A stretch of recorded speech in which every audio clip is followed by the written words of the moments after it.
Good morning, Atamaria. Welcome everyone to our very first council meeting in the world's most scenic council location at Te Puna Mahara Cromwell Memorial Events Centre. It is very exciting to be here after all this time. Lovely to see the light, have a beautiful view for our discussions today. I'm going to kick off the meeting with a karakia. Te marido, ki whakapapa whanau te moana, hei huarahi mā tātou te reina, aroha atu, aroha mai, tātou kia tātou tātou. Tony Green. Now, apologies, Bob is not here, so I assume he's I have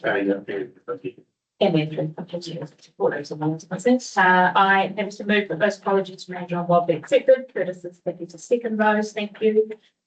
Looking through our agenda for today, we do have a late item coming to us this afternoon. So, according to item 9.12 and the standing orders, there is an item on our agenda that is not on this printed out agenda or the public agenda that has gone out. That cannot be delayed until the next meeting. That is in relation to regional deals. And the reason that it is not on the agenda is because there is a wording change following an announcement from the government, and it cannot be delayed as the document needs to be signed of central government. We will be discussing that in the public security and fortune of the check later on this afternoon.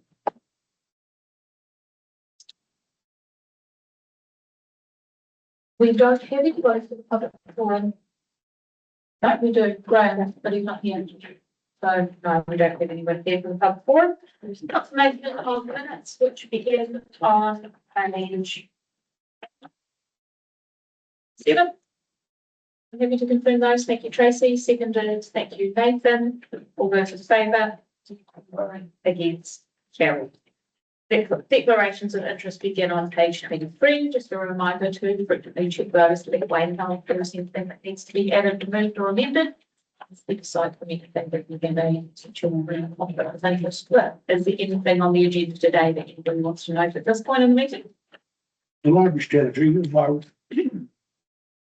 Microsoft working on, I don't feel that I'm conflicted at all. I just want to notice that I'm probably going to get my ear twisted at home when this becomes possible. Don't mind. Thank you, Martin. Noted. And now we are delighted to have the Community Board Chair for this catch joining us this morning for an update. Welcome, Anne. Kia ora. Tēnā koutou katoa, tēnā tātou katoa. Ko Rakanui, e tunei, ko Papatuanuku, e taputu nei, tēnā korua, ki te mātua, nui i te rangi, i nāna nei nā mea katoa tēnā koe. Ki te pare hau e tunei, te puna mahara, tēnā koe. Greetings, greetings, greetings to you all here on Cromwell's Patch. Greetings to the earth and the sky. The sky is obviously not so happy with us today because the view is still fabulous, but not quite as fabulous as it is on a beautiful sunny day. And greetings to this magnificent building, Te Puna Mahara Cromwell Memorial Events Centre. Welcome everyone to Te Puna Mahara. It's wonderful to have the council meeting here today in this new venue that the Cromwell community is very proud to have sitting overlooking the confluence of the Mata'o and Kawerau rivers. Nō reira ngā mihi nui kia tātou katoa. So I'm Anna Harrison, Chair of the Cromwell Community Board, and it's my pleasure to be here today to welcome the Council to this space for your meeting. So Māori ora kia tātou. So karanga mai, te kaupapa o te rā. So let's turn to my purpose for joining you today to give you an update on what's happening in Cromwell and to celebrate this new building that is our place, a place of remembrance, history and stories, a place for weddings, parties and celebrations, a place for families to enjoy a movie, a cafe stop, a museum visit or a show, a place for a date night, a bite to eat, a tipple and a movie, a place to stop for refreshments and to breathe in the view from the cycle trail, a place of respite to have a coffee and tap on your laptop while your children do dance classes, a place to purchase thoughtful gifts for loved ones, a place to rock out or quietly enjoy theatre or ballet, and a place to meet friends. So we are a meeting of friends sitting here around this table, a place to hold meetings and a place to be enjoyed by everyone. So welcome to this very, very special place. So it is the big news for Cromwell and for Central Otago that we've finally got this building open, busy and vibrant. Events and activities in the building have been very well supported. And I've personally enjoyed some comedy, the winter market, and just bringing people here for a coffee and a sweet treat. So now that we're licensed, I'm sure that I will be back some Friday afternoons for a glass of wine or a margarita. Maybe if I stay a bit later, I might enjoy an espresso martini before I go home. So it's been a really, really positive opening and a really positive start to this new venue for Central Otago. Our celebration, unfortunately, has been a little bit overshadowed somewhat by all the other things happening in the local government space, both nationally and locally, with rates review processes happening, long-term plan discussions and decisions, amalgamation looming over us, and uncertainty around endowment land, which I will leave this as a topic to delve into deeply until after the community board meeting next week, once the board have seen the paper, debated, discussed, questioned, and made a recommendation. And so you'll see me again at the next council meeting to make the position of the board, once I know what that is, very clear as you take your turn to debate, discuss, and question. So back to what's going on in Cromwell. We are, of course, the board that is the enemy of trees. We have trees coming down on Gare Ave due to damage they're causing to the footpath and the roadway. We will be looking at replanting in that space to see what's possible there, because we don't really want to lose our lovely tree-lined avenue. And we have trees coming down on Bannockburn Road to make way for the industrial subdivision. The sale of the first sections, of course, that will be helping to pay down the construction debt from this building.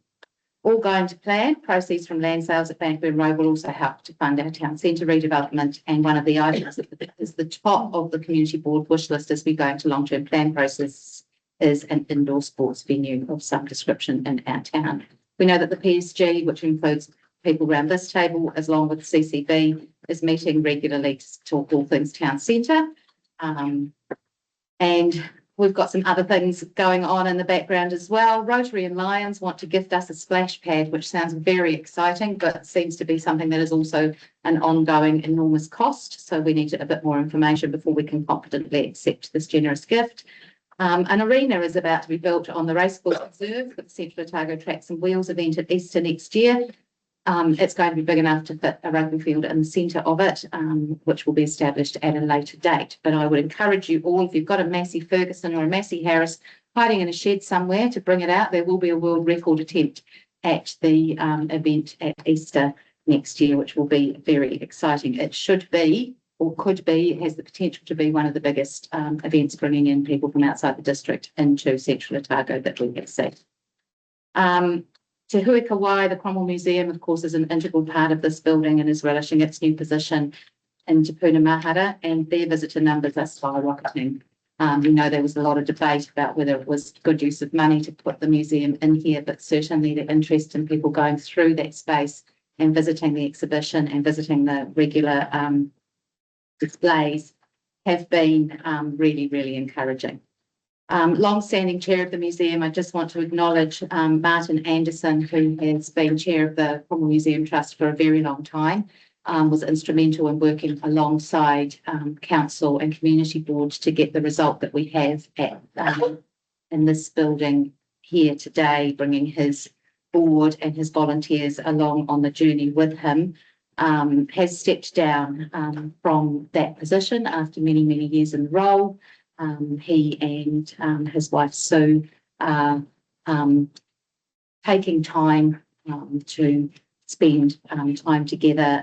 Things had changed for them in terms of health status and their living and those things. So I wish Martin all the best, and I thank him for his long service to an organisation that has been so instrumental in Cromwell. Cheryl Sanders has taken on the role as chair, and we know that there's still work to do to bring our volunteers and the trust along fully on the journey.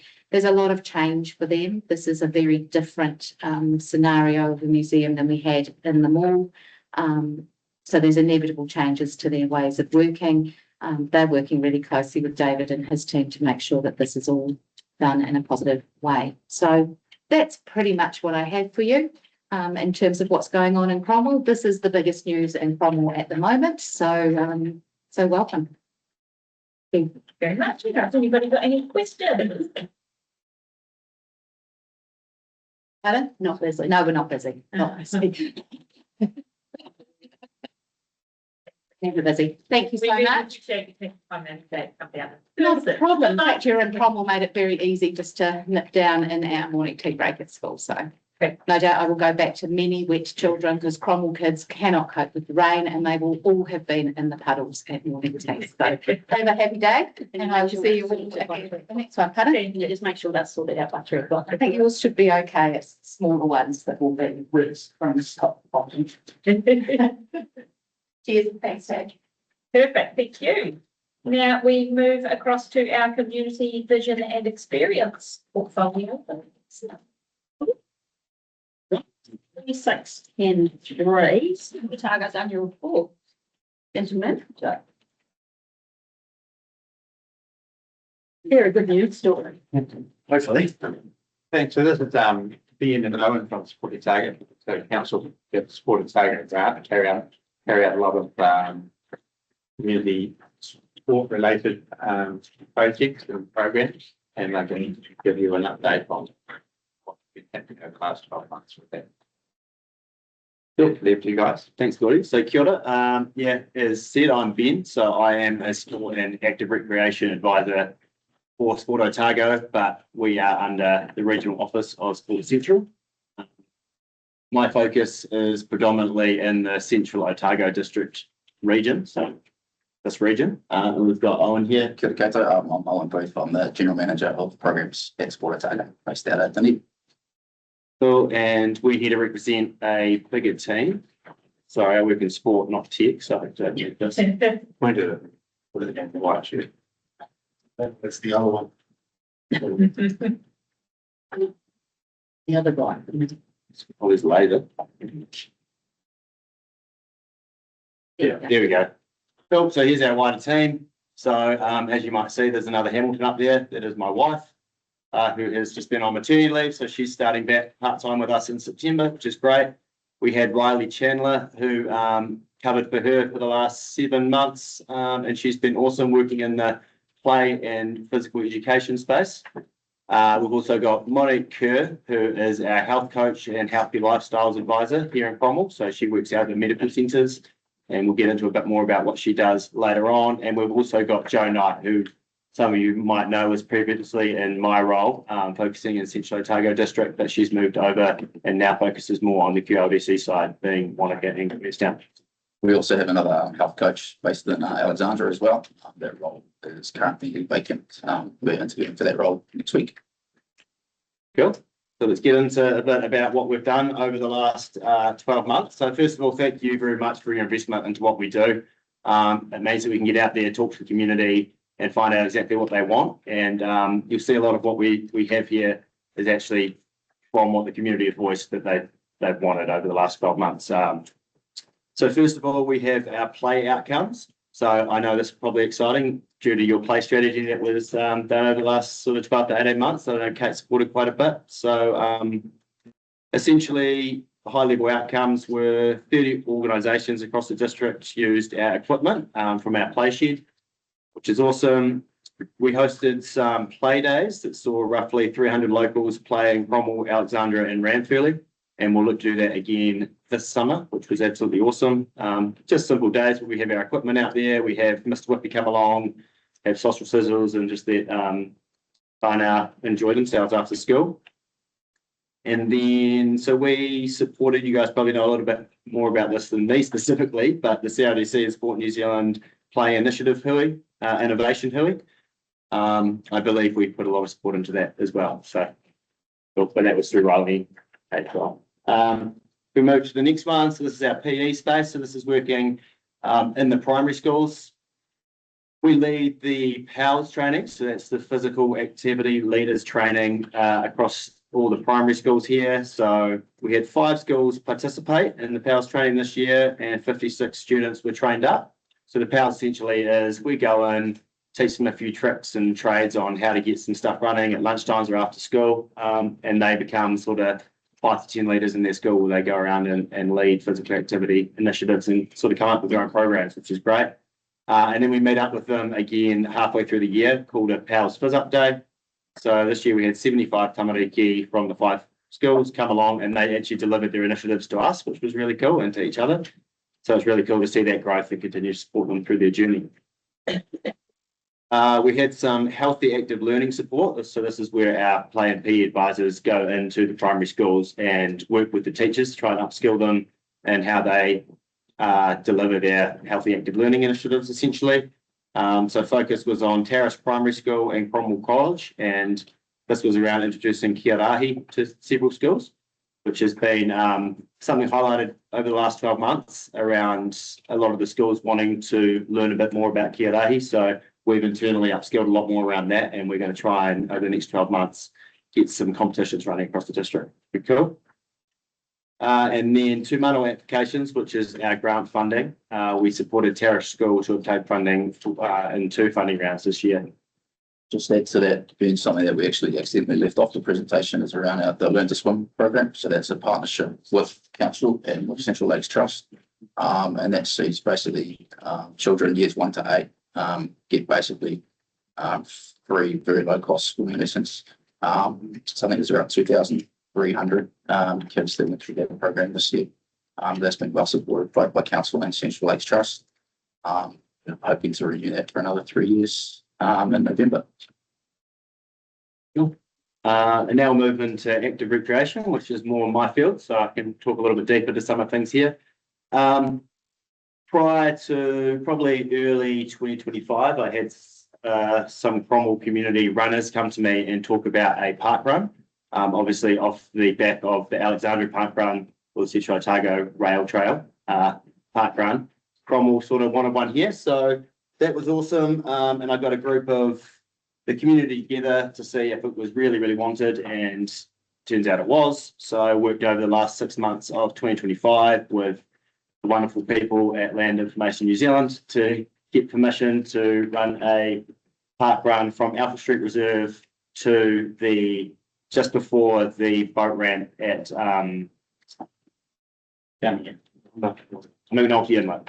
So it works out to be a 2.5. It's a 5K run, park run, run or walk, and it works out to be perfectly 2.5 kilometres just before the boat ramp, which Linz was very happy with. That we didn't have to cross that boat ramp, which was great. And that's been awesome. So that's coming up to 12 months at the end of November. So obviously through the winter, it's a little bit slower, but we're still getting about 60 participants each week, which is pretty good numbers, I think. And in the summer, obviously, with extra people coming to town, that probably doubles. So weekly event, we've got about 95 volunteers that help out in our group. So that's awesome. That was quite a big piece of work last year, into last year. In Active Rec as well, we ran some training for Friendship Network and some of the disability groups for our Adaptive Wanaka Challenge group event that happens. So we go over and we do it at the Alex Pool and just sort of run them through a course that they would do in Wanaka around running and swimming and everything like that. So that's cool. I'm not sure who is aware here of our Women's Wednesday program that happened last year. So it was exciting to run that again this year. And a development from that and the growth from that has actually been a Men's Monday pilot program that we ran at the Alex Pool this year.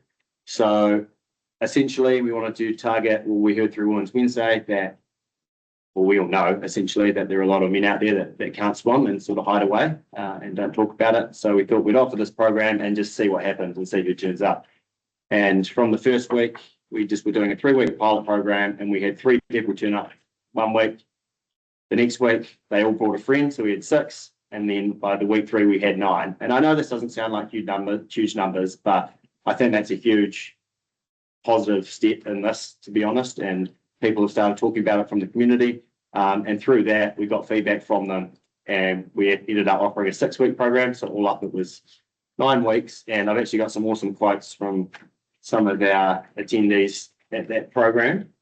Bear in mind, these are adult men, so they, these quotes aren't too crazy. But the first one is, I could talk for it because I want as well. But first one is, thank you for the opportunity to have swimming lessons at Alex Pool.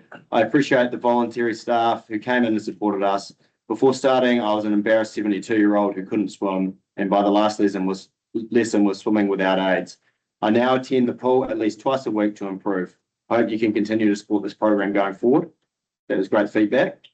Another one was in 3 weeks of this program, I know I'm not going to win any gold medals, but I'm going on holiday in October. And if I get myself in trouble in the water, I've learned how to float, which is awesome. A lot of men were at different levels as they came in. So whatever they took away from it was, yeah, I mean, that's great. And finally, this program has given me the confidence to know I can float and get myself out of trouble so I can enjoy the water in the summer with my kids. So as the men came in, they all had very different goals, what they wanted out of it. And we wanted to keep it very casual and not too strict on like proper swimming lessons.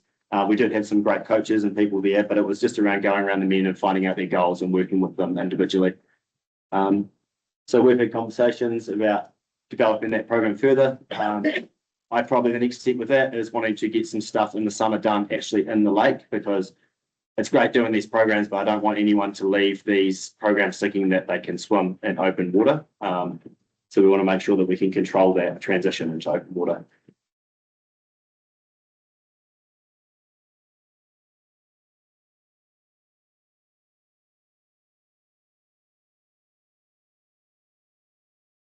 On the Active Rec side as well, we delivered and we worked with the Blue Light the Blast program with the 2 youth trusts here. So I was lucky enough to deliver paddleboard orienteering in the Bannockburn Inlet for a day, which was absolutely awesome day out. Not a tough job sometimes when you get to do that on a sunny day.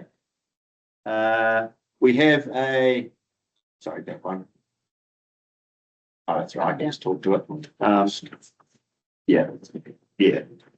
I guess, yeah, probably in that Active Rec space was the park run and the Women's Wednesdays and Men's Monday were our main focuses. Moving into sport development, development. So, been working with Central Otago and Otago Country Rugby and helped develop a little bit of a plan going forward. Whether that gets put into use is one thing, but it's out there for them to look at and utilise going forward. Just looking at how we can do things a little bit differently and utilise the space we have here. We have the coaching workshops, which we have run in Alexandria and Cromwell and done 4 of these over the last 12 months. And we've got some more coming up in September this year. So that's targeting our community coaches and trying to upskill them and give them the support. A really cool one in the sport development space was in the 24-25 year, I supported Ice and Line Committee and a new strategy. And a big thing about that strategy was utilising the facility in the summer. And they actually took that advice and we had pickleball running there this summer, which was really cool. Another one was supporting the Cromwell College in a golf fundraiser. Obviously, everyone's struggling to fund certain sports and travel these days, and there's not a lot of funds that directly supply funding for travel. So came up with the idea to run a golf fundraiser and support Cromwell College through that side, which was great. And going forward, I want to offer that support across all our high schools to make sure that we're equitable across the district. So I've already had conversations with Dunstan, who actually already run one, and Sally's amazing there, but continue to support that. And then Roxburgh and Maniato area schools just working out exactly how we can support their fundraisers there. Go through to the events. We could probably skip that video, time-wise. Yeah. Yeah, so obviously in the health space, our mandate as a whole is physical activity. We work across that spectrum, obviously in the sports space, but also just around getting people active, and that can just be helping people get down to their letterbox if that's their level of physical activity. So a number of health programs, prescription active families, both funded by Health New Zealand. So 125 GRX referrals and 7 active families referrals within the CADC region. For context, our contract for active families is 65 across the whole of Otago. So while 7 might be a small number, just puts it into perspective. Our health coaches, so that's a contract that we have with Well South to provide sort of one-on-one health coaching support. We provide a physical activity staff to that, I guess. 300 patients across the course of the year, almost 1,500 contacts, and some really, I guess, cool stuff around groups happening in that space. So setting up things like diabetes groups, water wellness, a couple of walking groups as well, just to try and connect those people in terms of some of the challenges that they're facing into community activities as well. Our space. Yeah, cool. And then just across some events that we ran here as well, just highlighting that we brought the Rainbow Run last year to Alexandria, which was absolutely awesome day out, and we'll have that back again this year. So through that Rainbow Run, we actually had 336 participants, which for the size of Alexandria was actually bigger than the Wanaka and Queenstown ones. So it's awesome in terms of the participants that showed out. And then the other major one was the Top Bike, which we run each year. Which is organised chaos, but it's great. And we had 384 tamariki turn out to that, which was amazing. Yeah, and then if we move on to our stakeholder and relationship space. Probably the major one here was the work we put into the updated Central Otago Queenstown Lake Spaces and Places strategy, which I'm not sure. Yeah, that's it. Yeah. So yeah, we made sure to show around, we contracted RSL and we took them around and worked with all our relevant stakeholders across the district so we could gather as much information as we can going into that space. We're relatively proud of how it's come out so far. So I think that should provide a pretty guiding document for this. Last thing, just quickly, we're probably short of time to start community funding. So we've got a number of programs that we distribute, we're a funder out into the community. So our Sporting Chance program supports children from financially disadvantaged families to get involved in sport. So there's 12 kids from the region here that benefited from that this year, which is around 1,500.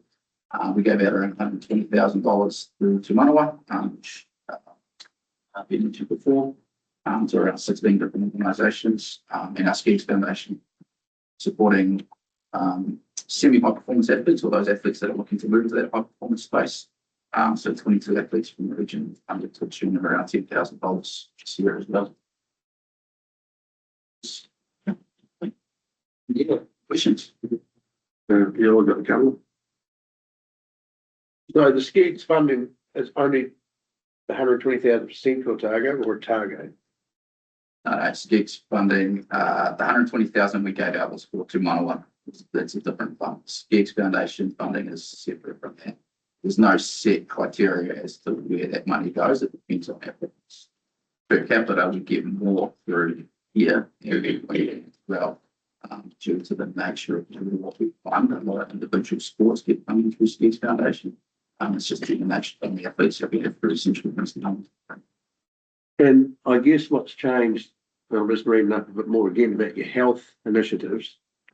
Is it, I don't know how to say this properly, but is it what originally was set up for to be doing health initiatives? Or, I mean, it's a drain on money, right? Like, is it Sport Otago or Sport Central's issue to be doing that, or is it Ministry of Health for other people? I guess Ministry of Health fund us to deliver it, and because it's got a physical activity component to it, it's about getting people active. It fits within our strategy, so it's within our mandate.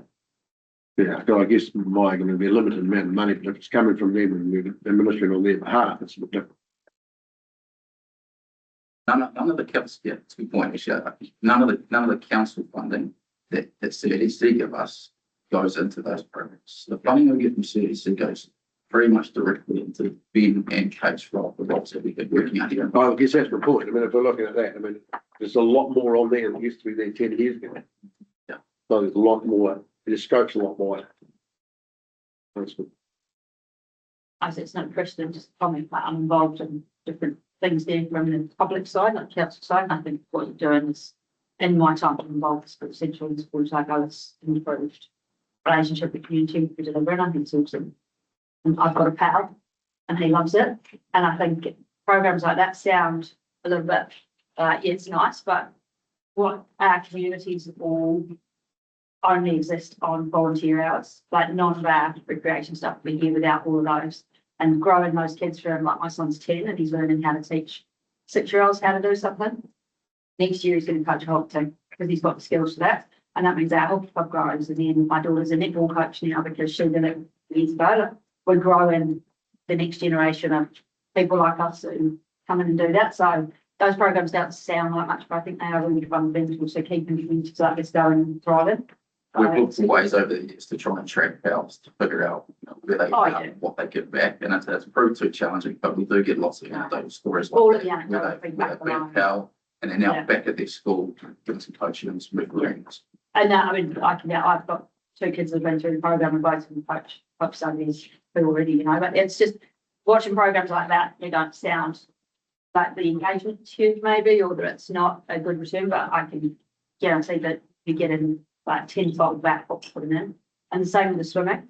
I think the drowning rates are, that's middle-aged men trying to save their kids is the highest except for drowning. So teaching dads to swim in too proud to say they can't, otherwise that's phenomenal. 9 guys this time, 20, like that, if you're gonna do anything, that's the kind of program that is gonna help people around here, because, you know, that's got much bigger impact. So the things that you're bringing in each year, I think it's growing in the right way, and it's we're getting a really good return. I know we're looking at where we spend our money and what we do, but I think this is a really good investment for what you've got, just seeing all of that up there, really brings out home, so. And we are pretty proud, like we have our core things that we deliver, but in terms of these Mondays and Wednesdays, that is where we're getting feedback from the community. And then we're working with partners, we're working with service and tools and pulling these things together. So we are really listening to what the community wants. Today we're just receiving the report and contents are noted. I'm happy to move that. Table second, all in favour? Any against? Carried. Just to sum up, just thanks to David Cordy and the staff as well. We have a really good relationship with them. Awesome to work with. It's actually been 2001 was when Sport Central was established. So it's 25 years this year that established, and CDC family partner in that. So it's been a long relationship. The staff since that time. So thank you.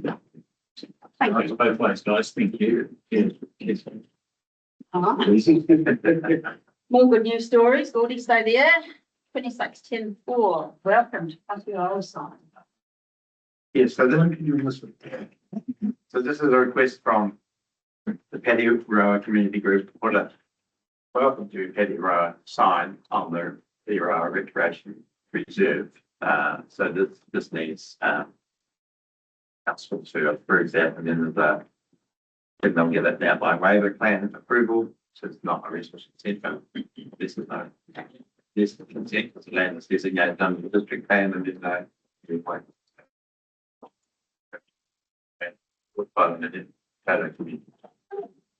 I'll move the recommendation. I'll second this. Oh, looks like they're getting this going. Get up. All in favour? Any against? Carried. Okay. In that case, 26-10-5, electricity easement.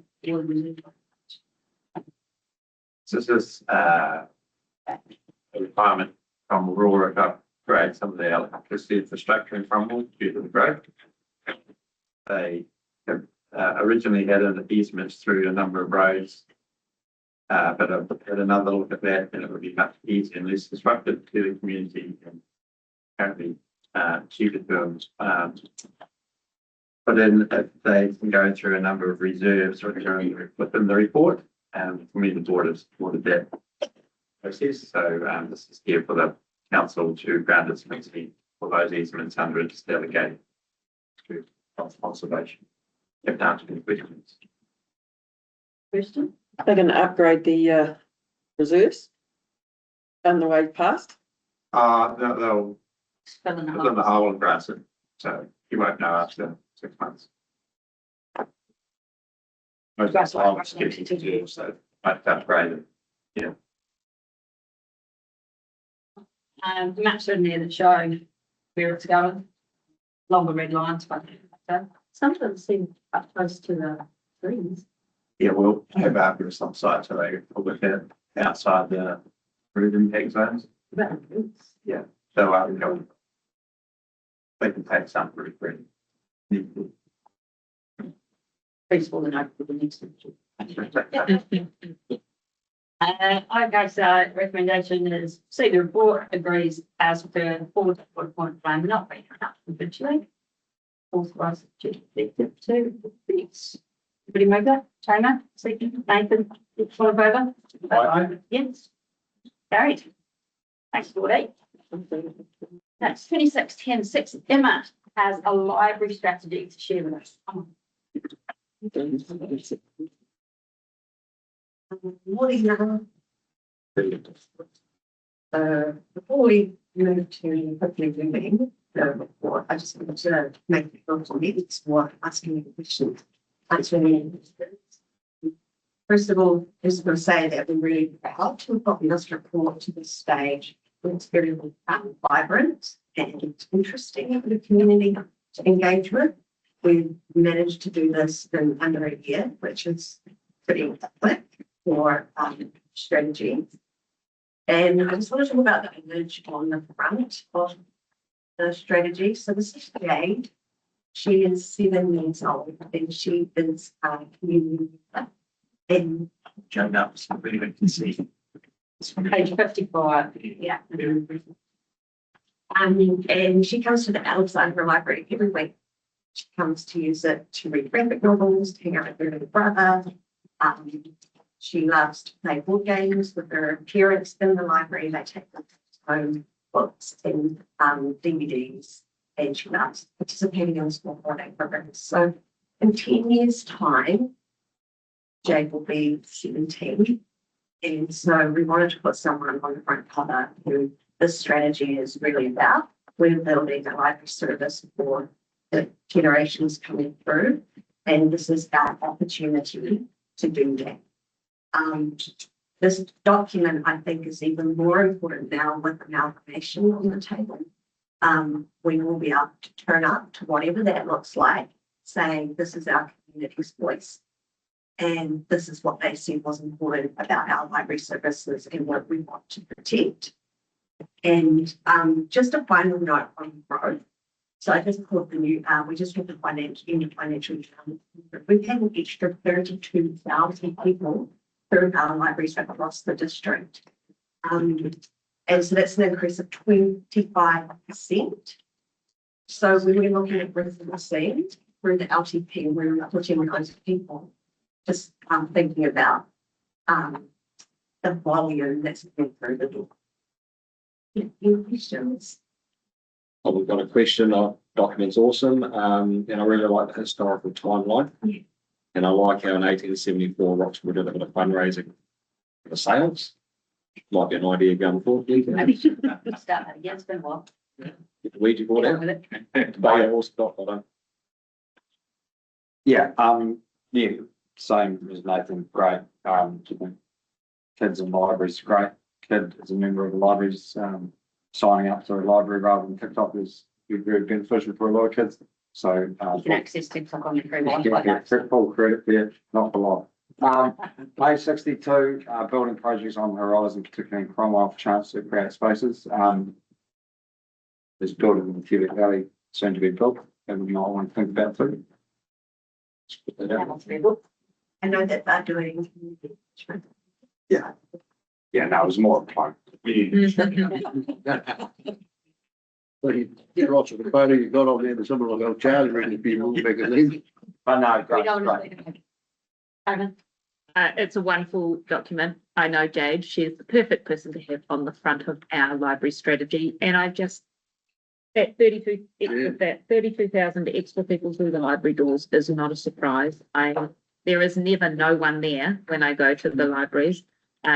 We had a rates review meeting at Cromwell one the other day and picked up an extra person because he was there just doing some work while waiting to pick up his child from daycare. So people are using our libraries for all sorts of things that are not book related, although that's still all part of what libraries do. But it's really neat to see it highlighted, the Wi-Fi logins, the new members, the door count, the new activities that are available. It's really great to see it all highlighted in a document that is easy for people to read. Some of our strategies that we put out are not that exciting to look through, but this one is particularly cool. Yeah. And I think also like the lift is coming from the climate of the economy. People come to libraries. Right. I stood outside the library the day and yarn with somebody. And in half an hour we were stood there. I think I saw everybody I know in town. I know they're busy, but they really are. But I think that's really good for all the other things that aren't books. And it's kind of timely that that's in there when we've had the conversations around the uplift to the problem CBD and what it needs and how the line that says the library is an activator and we should include it in there. Some people can't get Pascal, somewhere you just get books from, and be an activator, so I think this is perfect timing for this to go out and achieve that level of understanding as well as engagement. And then that gives us space for that. So it's good work. You are one of the most enthusiastic people I've ever been in this new role in that. You're here, so that's great. You're doing great work. Thank you. I do. I think we can tell. It's critical we acknowledge the work they do, which is, it's, some people might think libraries are about books. Our libraries are about a lot more than books. And I think one of the things that needs to be acknowledged is the work the staff do with our senior citizens and helping them with the changeover to a digital communications, you know. That's just become such a critical aspect of people's lives, and that's what our libraries are doing, helping people with those changes. Any more questions? No, that's great. It's been a success story of the libraries. It really has. Keep up the good work. Okay, so our recommendations are to receive the report, accept its significance, and approve the draft library strategy. I'll do that. I'm finished yet, wait a minute. And then C, let Pete get on and do all the rest of it. Stu, would you like to move that? Are you moving it? Yeah, well, Smart. Good, second, all in favour? Any against? Carried. No, on a remark. No. Kim is 1 year with us next week. That year she has done elements, including the strategy. Have 800 people give their feedback into a strategy. It's pretty epic. So I just want to echo what Martin said to our small and lighting library team. Worked hard for years and particularly on strategy. Thank you for your support. Thank you. I think voice box to do. Also, you do that's the. David, it's great looking at all the history there, those old wee libraries that were sitting there and everywhere. That's amazing, eh? Yeah, only John Fenton in Naseby, he died in the war, Yeah. First World War. Yeah. Awesome. Right, you say there, David, you're 2610-7 Central Storage Building Water Pipe Replacements. Yo. Angie. Take the report. But first, is everybody there? Angie is a new, well, not new CADC, but newish facilities officer started at Vincent Hill. And also TV too, don't you? Yeah, yeah. So Angie. Yeah, so budget expenditure to renew the pipework and the central storage bill. And the request for money for a building investment. Oh, and that's right. So there's some of the piping that's in there. It was piping that was used in buildings a long time Next ago. question. And yeah, Great, yeah. awesome. And it's now not recommended and it's starting to fail in that building. We've seen this amount that we think that the sort of 30-odd thousand that we could time round, as far as we're aware, should get about 80% of what's in the building. We can't be 100% sure on what is in that building. And as councillors have been around the table for a little while, know we've had a couple of unexpected, it's about third unexpected bit of maintenance on this building in the last probably 24 months. And I guess as we head into the LTP, one of the other requests there is for us to do a full structural and infrastructure assessment on this building, just to understand where the health is of that building, so we can make sure we budget this correctly going. So hence the request to spend some of the reserves and depreciation account of that building to understand that. What's the depreciation money have we got left once you do this?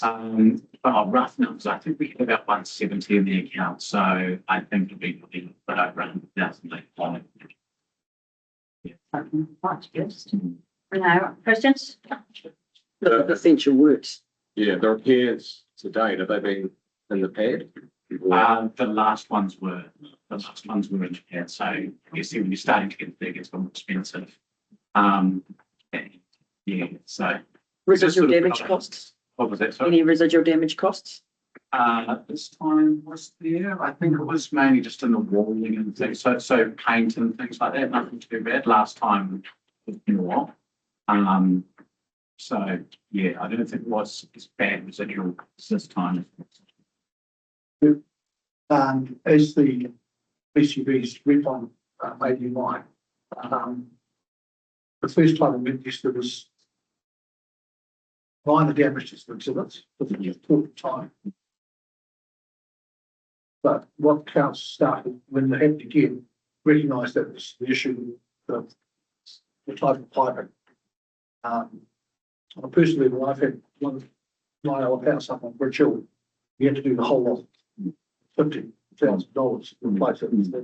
It's just a rubbish product, and which was fine, approved 20 years ago, but No good, yeah. in the last 20 years, so it's got to go. And Randy, my board, are also supportive of the assessment of what state buildings, and this building is coming up to its 20th anniversary next year. And it's, it's one of those things, as good landlords, we should be maintaining that resource. Enough? I move the recommendation. Right, so $35,000 to replace the water pipes in the building currently, and then on budgeted expenditure of 50 to 70 for a full structural building assessment. I'm happy to vote. Stu will be beat to Evenson. I'll see. That vote. All in favour? Right. Any against? Carries. And stay there for one more, the Alexandra Golf Club shed, 26. So this one was presented earlier this year, where the golf club were going to erect a new shed. They've since come back and decided that they'd like to extend its existing shed. With financial Constraints?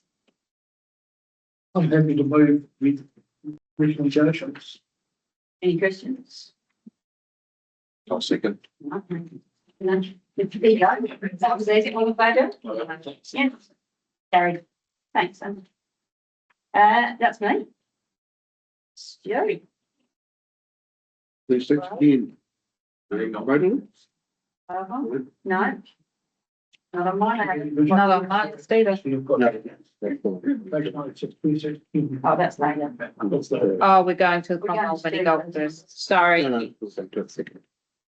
Oh, so we've moved that. Yeah, okay. Cool. 10 Thank you. Roads. Thank you. Thank you. Have a break. Just putting it in the right order for context. Oh, because of the numbers. Yes, Stu, it's you. Well, right. One is not big, but yeah.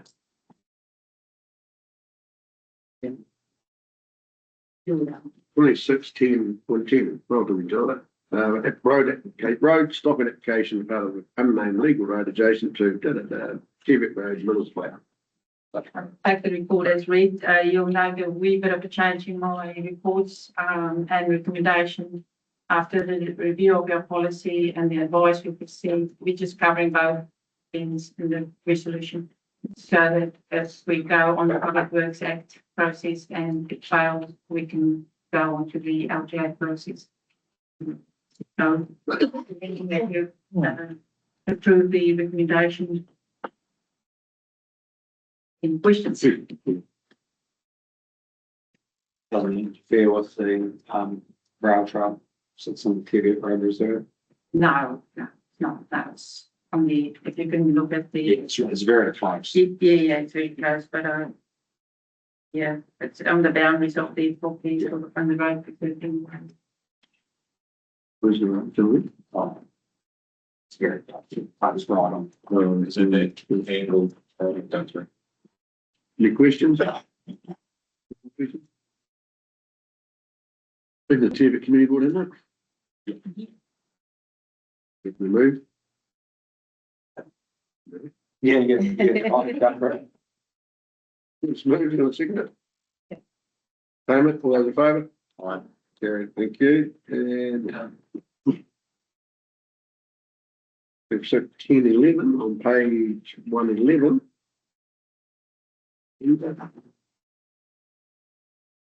Whole Town Centre Road alignment. Welcome, QP.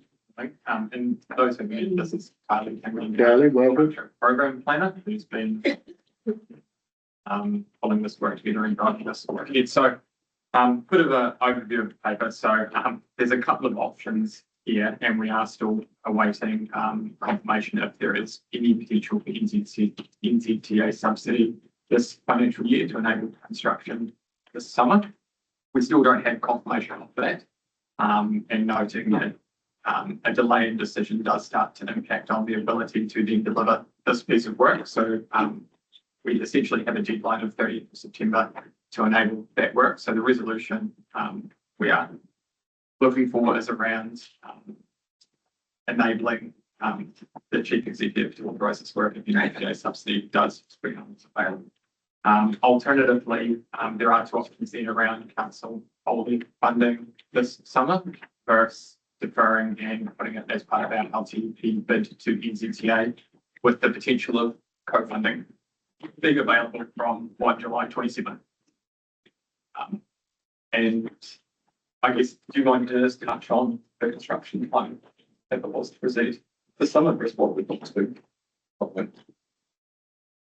Yep, so we've got a number of options construction wise. So if it was to proceed this construction season coming, we do some what we call non-invasive works prior to Christmas, so works along the park frontage where we wouldn't be obstructing the traffic. Come back after the Christmas delay period in January with main construction piece. Hopefully finishing, we're going to plan mid-March. Done and dusted. If that's deferred, we've got more options program wise following seasonal seasons where we could actually start work in October and finish it all by Christmas. So we've got options, which is a good thing to have. And just want to touch on, there is another report on each table after this with regards to the Mini-Golf list, which was heard by the Common Community Board, and there was a request this paper was heard before that, just around the construction window and timing for that piece. So the intent would be a January start date of works that would impact on that site if it does go ahead. Alternatively, that would be indicatively an October start date in 2027 if we defer as part of the LTP for decision. So if you're not confirmed by September, how long does it normally take? What would be the opportunity not doing that? Yes, why would it be happening? And Why, how would that process normally go? I think just the needing confirmation by September is because we need to basically, we've had conversations and have indicatively engaged on coding through our contract around being able to scale for this work. It does put other pieces of work we have to do over the summer construction season at risk if we're not planning for that by the end of September. We have road rehabs to do and different things like that through the construction season. We will need to bring more teams on to enable that work. So it would start to impact on our construction planning. So the NZTA had a conversation going with them, I guess what I'm saying. That's at this point, it's hard to know where that's going to land. It's around funds that potentially are available this season if they see this as a priority, which we're pushing for, but at this point in time, we do not know. Not that far away, need to know. Correct. But yeah, it's about having the opportunity if funds are made available. That's potentially a $1 million contribution to this project, and noting that there is still uncertainty around if it would be supported as part of our 27 to 30 bid to the NZTA, that may still not gain support through that process. There's a slight discrepancy in your numbers. Yes, sorry, that was picked up. I should have touched on that. Fish. It is the 1.983, the percentage of the financial considerations, 1.948 isn't correct. So that 1.948 is correct, or 1.983? The table 1.983. Any other questions? Given this is in the line or in parallel or an enabling piece of work for the mall development, the town centre develops. Should. Is there any consideration for capitalising against that project cost? I guess it would be whether it's capitalised against. Yeah, it's what it's against, everyone gets. There is the opportunity of co-funding as part of the Rowan project, and taking the town centre project aside, there is still evidence and demonstration that this is actually needed for the function of the town centre, particularly at the into the Thresholds VP intersection by 2035 is severely constrained in terms of the place and everything like that. So this, regardless of the Cromwell Town Centre project, this project has been identified from a roading only need. So it stands on its own legs. It stands on its own legs, although it does play a very big enabling part of that. And same with the Barry Wayne Drive roundabout, which was proposed as part of our LGT bid. So that with the council office intersection is at all as another constrained intersection that will be addressed through. Just thinking out, if NZTA don't come to targets. But you're in mind to, or we're of in mind to proceed. But the 51% be put against the mall project. I guess it's still unfunded regardless. Yeah, but I mean, you borrow for it all, and then put it against the future. Is that, So you're saying it does retrospective funding come in? can we keep that money? If we did it, would But I'm just thinking in the scheme of everything that's going on around with conversations, and other things that we're doing, like, in order to get this done, regardless of NZTA funding, is that an option? I think the way we have done our long-term plan from a rating perspective in terms of whether NZTA as part of the long-term plan comes to paying off this project will be able to be delivered if the service as per the recommendation. And that's still enabled to deliver it in October, so be done at some point during 2027 is enabled. As a full grading project rather than a town centre development. Yeah. It's phase one of it. And based on those, that we would be to do that. Right. so you're saying if we go ahead and proceed, we don't get funding, can it be retrospective for funding? No, we don't. So if we bore ahead, then We would know the outcome of the funding prior to starting this project. Yes. any other questions? Right. Recommendations A, B, C, D, and E. Moved. Seconded? Yep. Who went first? Tracy? No? That's Tony? Sarah? Who was second? Tracy, second, right. All those in favour? Aye. Carried. Thank you.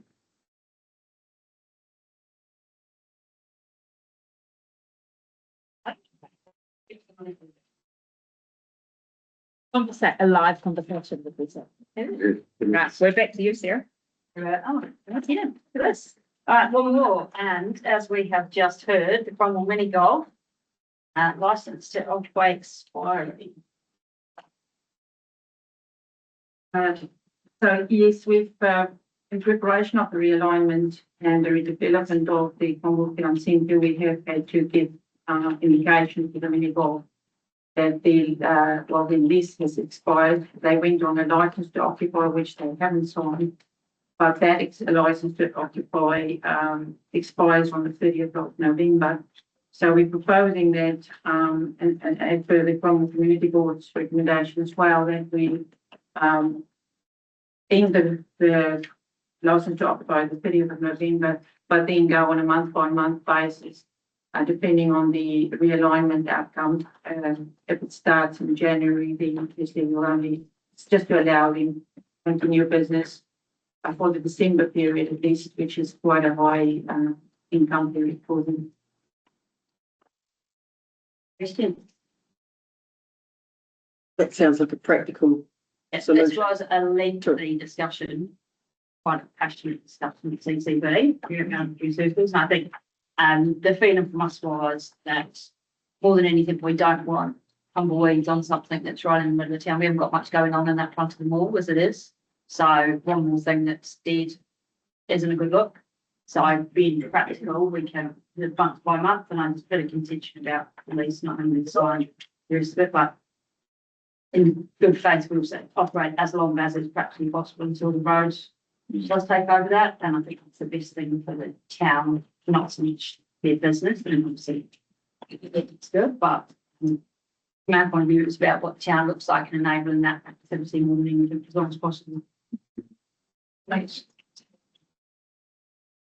Yeah, it actually contains a 30-day termination of in the license to occupy. Also, part of the resolution is also that we won't be requiring full remediation of the site. It's just because we did redeveloping it, seems a bit harsh on the tenant to expect them to remove everything when we're actually going to do construction on the site eventually. So Just a question, and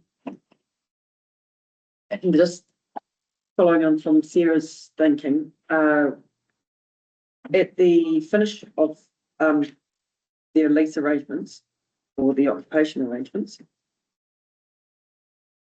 what's going to be left? Like, is there going to be things uplifted, and I guess, is there going to be a mess, and for how long?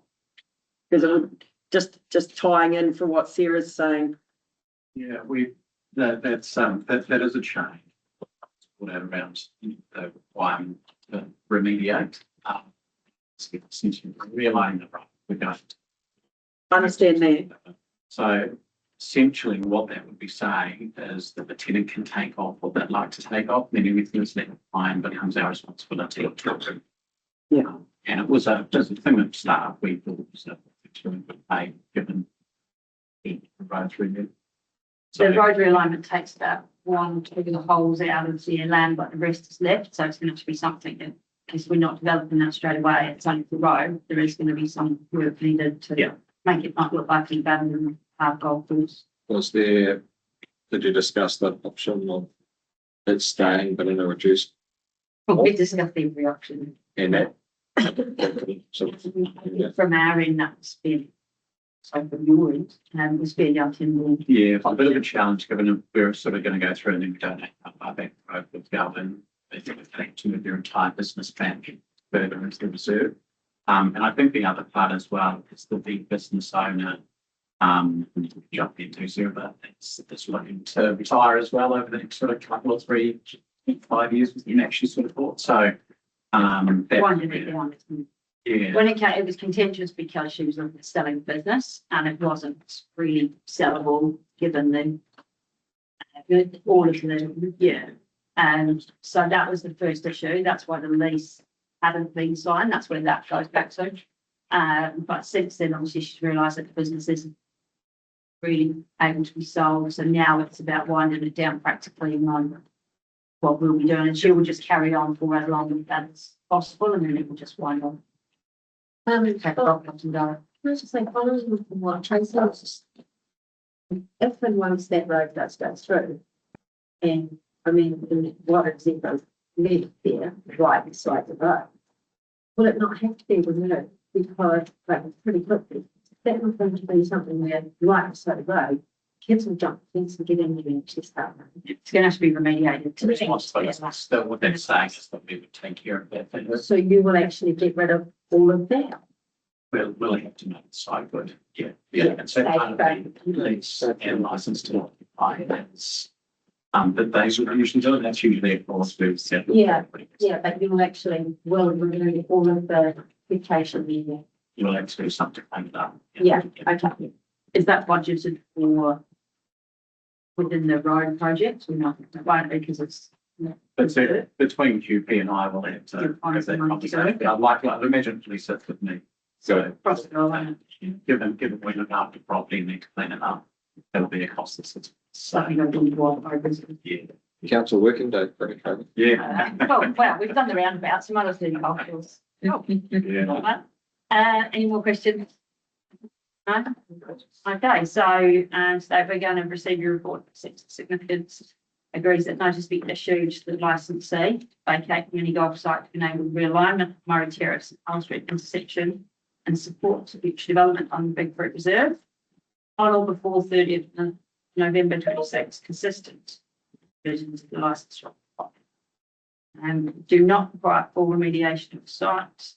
And once construction timeline is finalised, the licence they may be extended on a month-by-month basis with a 30-day termination clause both ways on signing of the current licence to occupy. Now, that says on the basis of signing.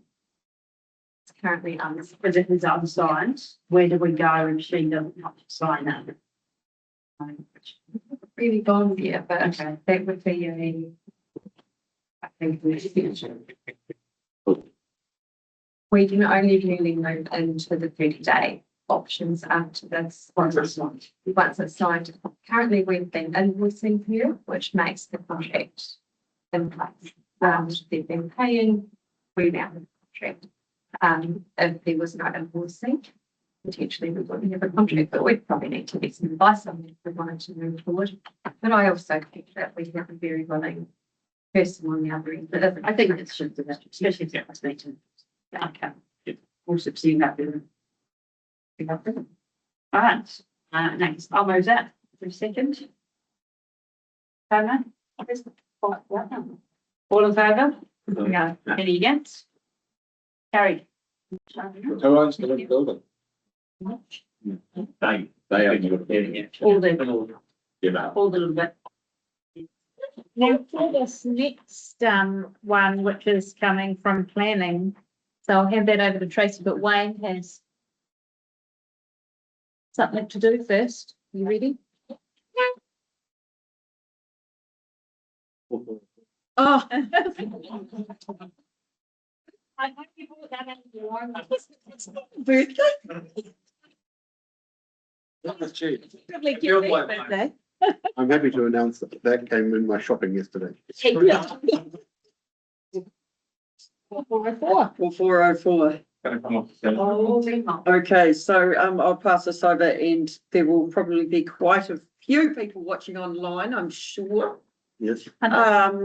Excited to hear this news because it has been a long time in the making. So QP, Walt and Harley, take it away. Thank you. And for those who haven't met, well, Emily, with Fox now, and development engineering manager and council. I think that's the. On the ground. So again, a massive thank you to Carly, coming in and helping just drive the final changes, around this document and pulling it all together, because there had been a lot of work done in the background over the years, but, just getting it on over the line and having that extra resource to support that's been wonderful. I'm going to take the report as read. So just a little bit of an overview, of the changes. So we have a 2004, there's a New Zealand standard 2004 for subdivisions. We have a 2008 addendum to that. There is a revised 2010 standard, and this is built on that in collaboration with QRVC's standard, which had been revised right up until during the 2020s as well, taking on changes and bits and pieces like that. So that was the basis of our development of the document. And then from there, in terms of making it more appropriate to the environment, the Series C environment, there has been some changes to that 2010 because that's largely built around larger urban environments with. So the most substantive change people might see to 2010s around some of those rating tables and standards there. And that's just around feedback we've received, and I'm sure council received as well, and been communicated to us around some of our streets being too narrow, and as soon as you park it, you can't get a bit of streets, and ensuring we have those high density areas that parking is enabled and you can get vehicles in and out of driveways and different things like that. So what we've tried to do is make it work for our environment. The other piece that is reasonably substantive in here is the introduction of section code ceiling. So and pushing that to the developer. So at the moment they seal the road and that gets visited with council, and then down the track, council come and put another code of seal basically on that road. That drives about 30% of our reseal program is those second codes, and that obviously is quite a substantial impact when that's sort of what's needed to prolong the life of that seal and typically is delivered by the developer. So that's putting that in place through this document as well, which will have, there'll be a bit of a lag, but will have a positive impact on us being able to deliver appropriate reseal programs in the future. And yeah, it's good as well. Anything more? Yeah. No, that's fine. That's yeah, most people see a built road when we take it on. There's at least the road and think that's complete. But until that second coat is actually applied, that road is still in its formation. So requiring the developer to be responsible for funding that and doing that is appropriate. So we're not putting additional costs on our ratepayer base from new developments.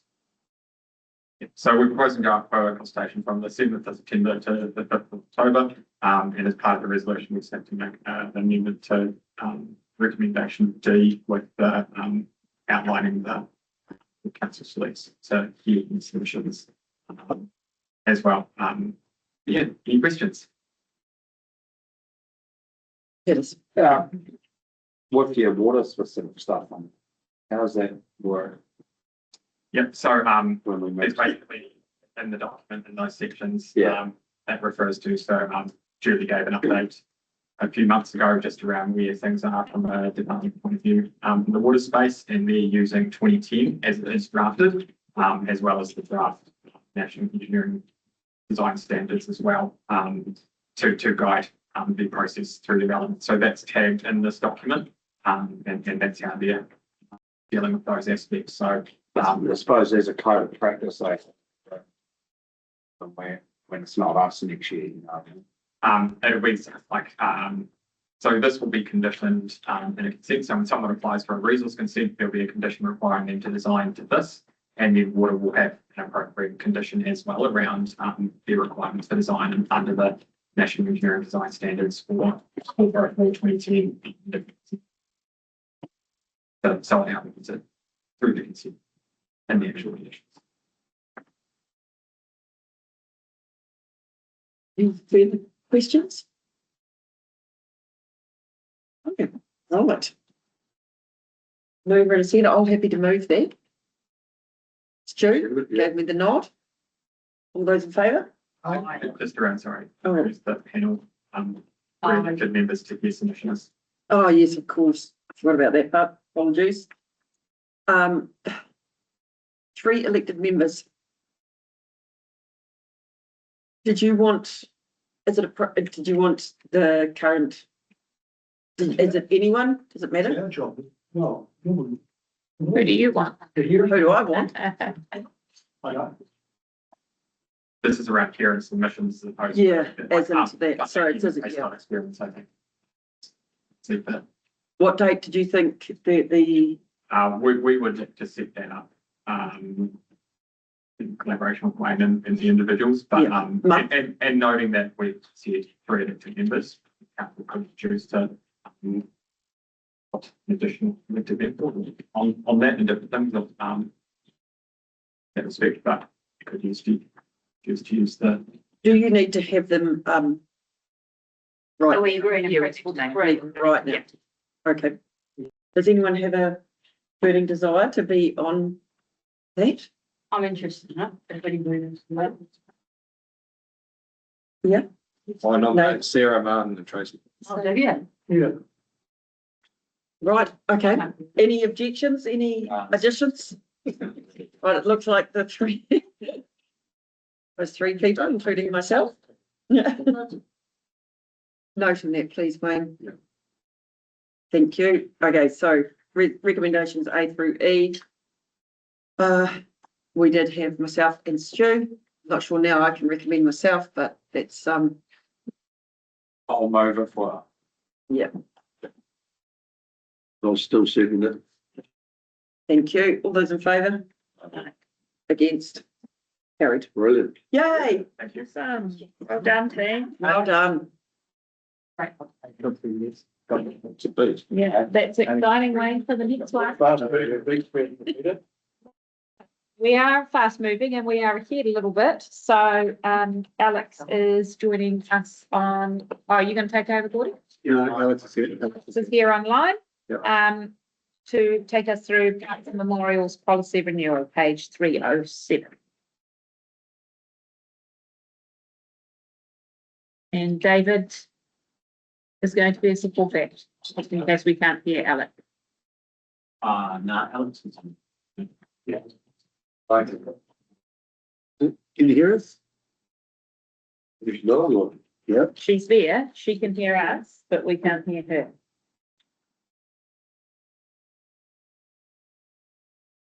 How about now? David? Did that fix it? Yeah. Good, thank you. Cool. Thank you. So this is the renewal of the Plaques and Memorials policy. It's a policy that we've had in place for 3 years.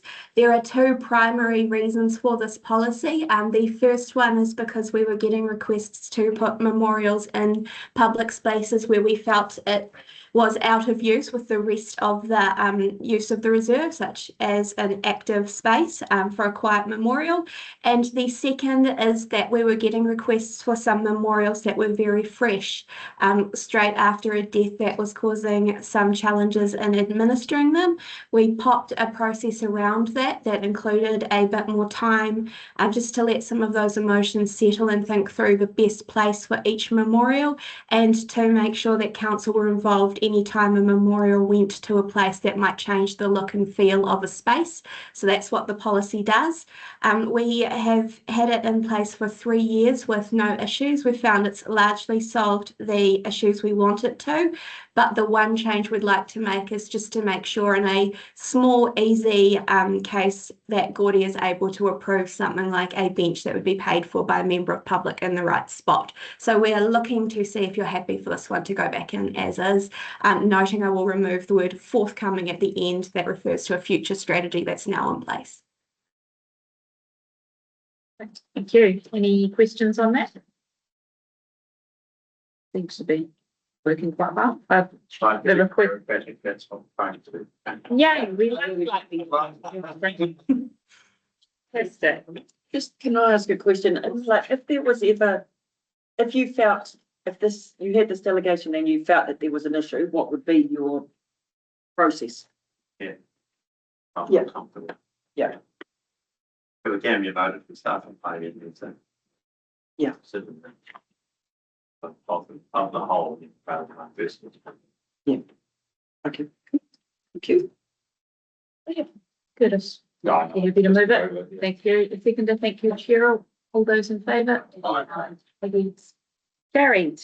Thank you, Alex. And the next one, so exciting, a public toilet policy. Thank you. And this one we are looking to keep our stats tidy. Essentially, the public toilet policy outlines how public toilets are provided. You'll note it is a demand-based approach. We're currently reviewing that in light of rates capping and all of the looking through the budget we're doing. That's pushing a wider review out by about 12 months. So I've asked for 2 years to give us enough space to ensure that we can get that work finished, and just to keep the same approach in until that takes place. Questions? It is quite self-explanatory, the policy. Anything you wanted to add on that? There's got to be a dad joke in there, so it doesn't there. I thought that, I'll hold that back for now. Like you did it. David, it's policy number 2.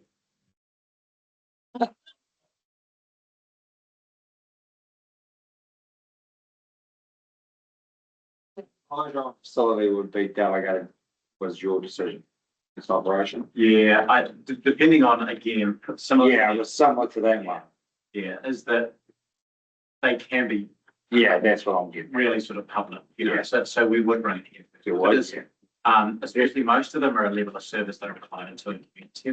Well, that's the next thing is if you're reducing the level of service. Yeah, so that would probably be where that's covered if we're closing this and not renewing it. But for long term, that would be a decision. Yeah. Further questions? Right, recommendation that we receive. And adopt the public toilet policy. Thank you, Tracy. Seconded, thanks, Martin. All those in favour? Against? Carried. And then you've got all the policies today, Alex. There's quite a lot of variety. And now moving to poultry and bees bylaw. Thank you. Yes, this is a new bylaw that we're looking to put in place. Any member who sits on a community board has been through this once already. I apologise. What we are looking to do here is to bring through some clauses from an expired general bylaw on bees and to help the enforcement team with some issues with urban poultry where the growth of our districts has led to a bit of a few roosters in areas that are now more developed than would usually have a rooster in them. That is option one, as was discussed with the community boards. I since checked with the farmers in the Maniapoto if I had the right number of animals, and they believe we do. So we've pulled that together as package number one. Noting that Councillor Dowling has suggested the change from hives to colonies in the definition that I would like to make before consultation, just to clarify how big a hive is. The second option there allows for roosters to be kept in an urban area in some quite specific circumstances, and that has come about due to a call from a member of the public who has several roosters in the Vincent area and suggested that such mitigants as keeping the rooster in the dark and having neighbours' consent may mean somebody could keep a rooster longer. It will go out for consultation, and I'm asking you if you want the draft that is consulted on as option one with no roosters or option two with roosters under those circumstances. Thank you. Thank you, Alex. Chris. My issue with option two is that we essentially become the rooster police and we're going around tracking if the rooster's dead and someone's replaced them with a different colour rooster. Like, are we opening ourselves up to a whole lot of, and I don't know how many roosters are around, but we could potentially be opening ourselves up to being the rooster police and creating work for people. And I think, as unfair as it may sound to the roosters, we might just need to be pretty hard and firm on this one. And they don't crow when you're going to inspect them, and then you'll just be getting a whole lot of videos sent to you and cell phone long recordings and 3 months next to a rooster over your fence on 3 months. I don't know if that's standard based on other policies around the country or. It is standard based on most policies to prohibit roosters, but there has been recent legal action in Dunedin that I don't believe is yet resolved that was along similar lines of allowing roosters for the human rights aspect on this angle. We'll make sure we've got full advice on that before you pass the bylaw at the next step. Only after a couple of 100 years are we bothering about how many allowed roosters? Because People after a couple of 100 years of Cromwell and Vincent being largely rural areas with large numbers of roosters in them, they've now had a huge amount of growth, houses much closer together, and essentially people can hear roosters that weren't there to hear them before. So it's a challenge of growth, appearing in the way it does in a rural environment. I must have been away at the community board meeting in the Minnetonka, was I? You were, because we enjoyed looking at the hens out the window of the Ranfurly Service Centre in the garden next door. Yeah, well, so missed an exciting paper. How many did that say earlier? Two. Two hives. Two hives. In relation to that kind of monitoring and compliance aspect that would fall to your team, I don't know that we have anybody that carries an axe for their duties, and whether that would be the appropriate mechanism for dealing with roosters. Curtis has one. What are your thoughts on that? Is that a can of worms that we don't want to be trying to deal with, or would that be dealt with under a noise complaint aspect? So it is dealt with. This did come about because of complaints and our monitoring, just not just trying to have the mechanism to actually enforce something. The opinion of the monitoring enforcement piece, I think keeping it clean, as per Curtis's advice, does make the most sense in terms of actually being able to enforce. Noting it may not be the most popular option for someone if they did have a rooster or the how they care and do that work, but there is an appropriate location to have those animals and so.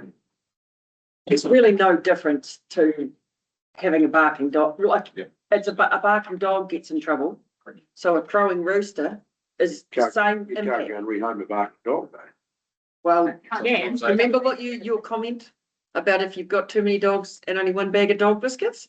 Same thing, Stu, if you've got roosters, not enough chickens. You could grandfather, oh, sorry. You could put a grandfather clause into option 1 if you wanted for existing roosters to live out their natural life. That does come back to councillor Pannett's point about workload to enforce it, and similar to what Clinton has said, the enforcement team don't believe that they could do any site visits for roosters under their current workload capacity, so it would mean additional resourcing. It's gonna get a situation where so-and-so believes that their roosters, in 20 years' time, it's the same rooster. Yeah. Oh, no, it's It's full of roosters next. Recognise, I think probably that keeping it as clean as possible, noting that it's going for consultation, is probably the appropriate mechanism, and the public can tell us what they think about roosters receiving a stay of dispatching or not.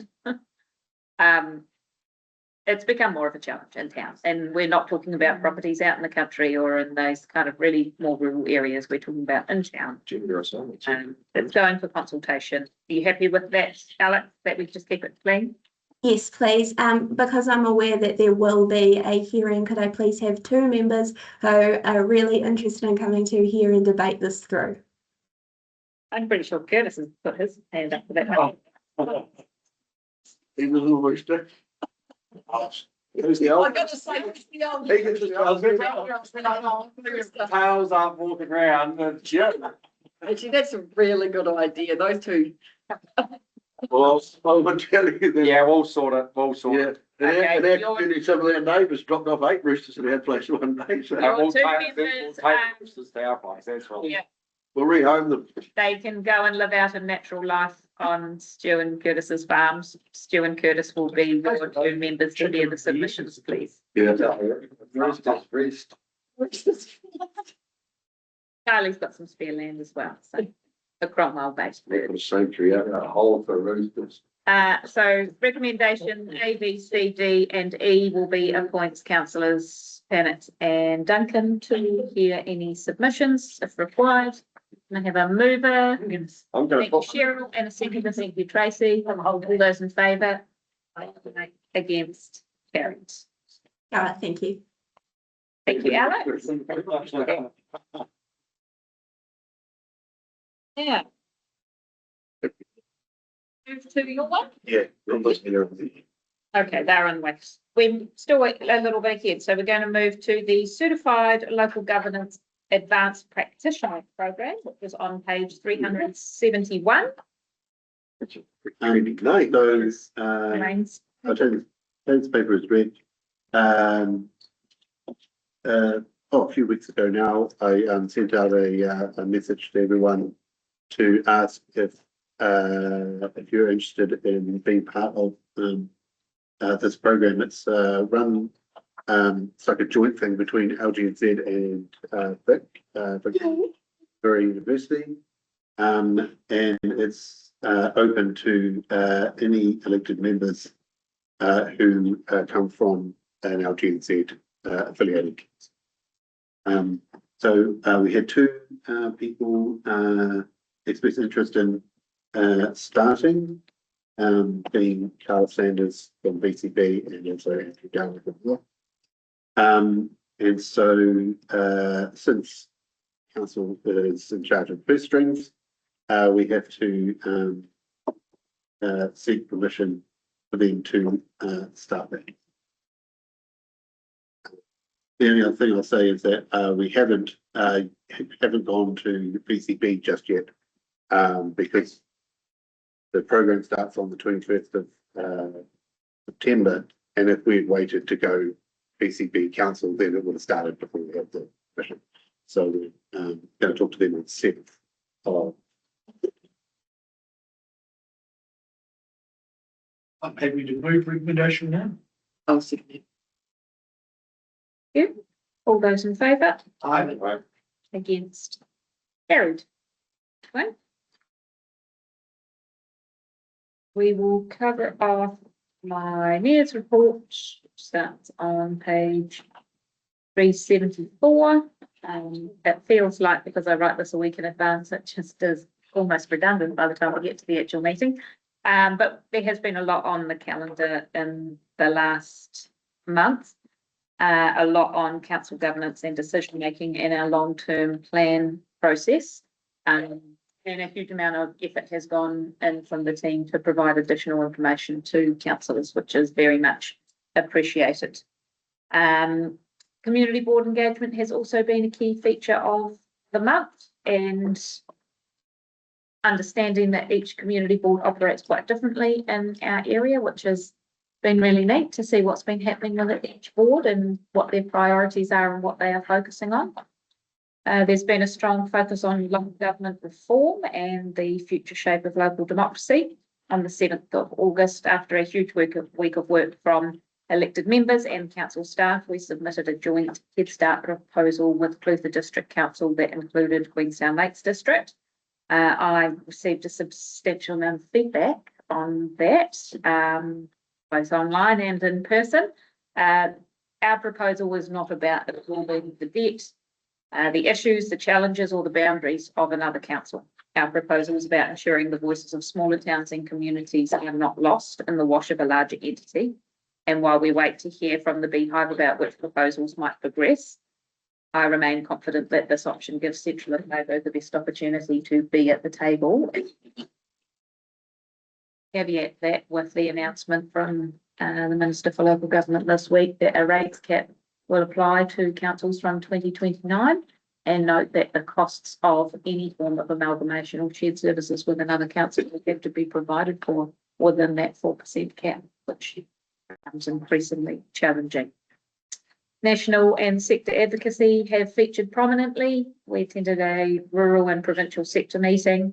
Coordinator Craig and I presented on Mayor's Task Force for Jobs, which was very well received by other mayors, including the recognition that having Craig based in the council office really helps set us up for success. These forums provide opportunities to contribute Central Otago's perspective to national conversations, particularly on issues affecting rural and provincial communities. Head Start understandably dominated many of the conversations, and I would like to give a shout out to our colleagues at the Regional Council who have been integral in supporting us as territorial authorities with information and feedback and support from both their chair and their CE, and certainly we heard from other councils that that has not been the case. One council in the North Island highlighted having driven for 23 hours to visit a unitary council because their regional council would not give them any information on the functions that they carry out and what it would be for them to carry out those regional functions. So we've been very fortunate with those relationships. The rates review has been a significant public engagement focus. There's been a significant focus for council, but maybe not quite a significant focus for our communities. In our evening events, we've had between 3 and 15 people come along to our drop-in sessions at local libraries and schools. The average number of people dropping in has been 2, which is a kind of ratio of 3 staff and elected members to every 1 person attending. So that has been pretty disappointing, and some of the people who have come along have been disappointed with the turnout as well, because this is important to people, how we are going to structure our rates for coming years. But maybe they are hopping on to the calculator online, having a look at what it means for them, seeing that some of our options mean a reduction and just thinking, oh yeah, that'll do. I think we're at 136 submissions so far. Would love to see that higher, and it is open until the 4th, so please encourage your communities to hop online. Had a number of public engagements, radio shows, writing columns for different things. Tracy and I attended the annual Central Otago Resilience Trust fundraising dinner, which raised more than 45,000, their highest amount ever for our communities. So that trust gives out money to people from Central Otago who have to travel for medical appointments and for whom otherwise they'd be in financial hardship. So that's things like if you've got to drive from Cromwell to Dunedin and you've got no money to put petrol in your car, or you've got to go and stay a night down there so you can bring your dad back from cataract surgery or anything like that. If you can't make it work yourself, hop online and fill out an application for the trust and the great work that they do. Overall, it has been a pretty good month. There has been a lot happening. There's a huge amount happening. As we look ahead to the end of the reporting period, because I write this in advance, we've had some informal discussions on housing with the capital venture firm that are looking to come into this area. A brief update on kind of the pumped hydro project. We hosted our latest citizenship ceremony, which was fantastic. Really Latin flavour at our last one, which we don't often have. A lot of people from Brazil, Paraguay, Chile. It was really a neat service and well attended by all parts of our community. That's always pretty cool to see. And then this weekend, looking ahead, Wollon on Saturday night, which is a huge event for the industry, and I'm looking forward to getting along to that as well. That's my report. Happy to move it. Tracy will second that. All those in favour? Against? Carried. Tamer and I did try really hard to win some options, but we got outbid constantly. It was a really What's the council credit card or your own? With our own. You got out of your own one. I got husband with it. there was you know, a substantial amount of banter encouraging certain people. Yes. I think the best one was probably some poor guy that what'd you bid? $2,000? $3,000 for him to be put in a corner so that they didn't have to have him at their table. Yep. $2,000. Yeah, $2,000. So there's a lot of generous people. He sat in the corner and faced the wall for about 45 minutes and they had a reprieve. So I guess those are the sort of people. No, Portuguese. What was the discussions on pump hydro? We just given a bit of a briefing. Yeah, so they've been accepted into the first part of the fund. Yeah, referred to the first part. So they will now be working on their substantive application. See the other one, the Sutton one's come to light. Yeah. We will be engaging a consulting planner to be the lead and be the point of contact for, so that we can start the sort of the pre-lodgement consultation that really is required to have. So, I mean, that will be the biggest fast track in New Zealand's history, that one, and probably that one up the road is probably the second biggest, and they all fall within, you know, a 4% rates cap and a word requirement that when you, I mean, I was just looking at the fast track site last night. The expert panel for the gold mine has issued 47 minutes, which is actually quite significant. And I suspect that's going to be as significant given the size and the scale. So we could have some of the two of the biggest projects around. And you got a government telling us we're going to do it under a books. And who knows what Christchurch Airport is thinking with tariffs. I mean, that would be that'd be a trifecta. Yeah. So it's like, So if you're a betting person. It's coming threes. Yeah. just goes to show you how amazing we're going to be, isn't it? It shows the level of growth and interest in this. Potential student. Potentially, we've got it all in front of us. We have now got page 419, our community board and committee minutes. And the governance report.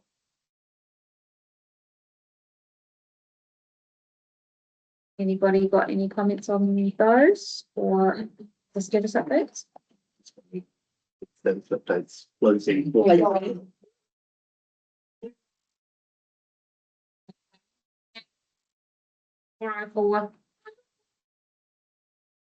be off. Will be off. It'll be off, yeah, send updates to save us 10 pages. 10 pages. 10 pages. Also, now it's going to work on COVID. Yeah. But that's quite good, getting up to the 4% rates cap, 10 pages, was that something? Yeah, that's right. Absolutely. Okay, perfect. Can I have someone Thank you, Stu. Seconded. Tracy. You, all those in favour? Right, against, carried. We will now break for lunch, and since we are ahead, well, the others, they are on their way, aren't they? We come back at 10:02? Yeah. We'll come back at 10:01, please. And see those then to cover off. We've got to go back to quarterly performance and business reporting, Southern Waters contract allegations.